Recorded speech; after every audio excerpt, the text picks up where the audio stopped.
La nouvelle fait les grands titres, John Kennedy élu.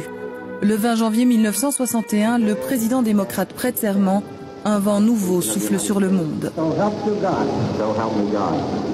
Pourtant, Kennedy doit alors se plier à certaines décisions de son prédécesseur républicain. Petit retour en arrière. Cuba, fin des années 50. The place to be. Un paradis pour les hommes d'affaires américains, mais un enfer pour la grande majorité de la population.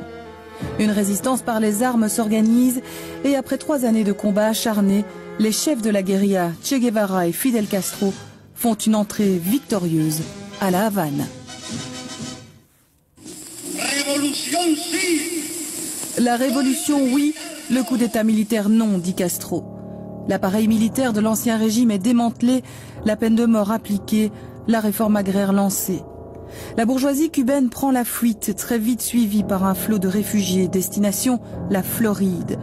À Miami, puis à New York et à Washington, les exilés manifestent avec grand bruit et moult prières pour leur précieuse île. Irrité, le gouvernement américain frappe Cuba de sanctions économiques, puis rompt ses relations diplomatiques avec le régime désormais communiste de Castro. Derrière Cuba se profile effectivement l'Union soviétique et là, du côté des États-Unis, on n'entend pas voir une présence soviétique, une base soviétique qui s'installerait à 2 pas des côtes américaines. L'Amérique intervient. Des exilés cubains sont pris en main par les services secrets qui les forment au combat. À la mi-avril 1961, les commandos anticastristes prennent la mer. Ils débarquent à Cuba le 17 à l'aube sur la plage de la baie des Cochons. 1400 hommes parfaitement entraînés et armés. Les combats vont durer 3 jours, mais malgré un important soutien aérien, c'est la déroute. Les Américains ont clairement sous-estimé le soutien populaire au nouveau régime.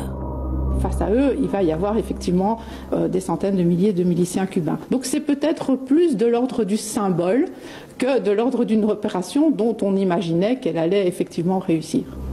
Humilié, Washington décide d'isoler complètement Cuba.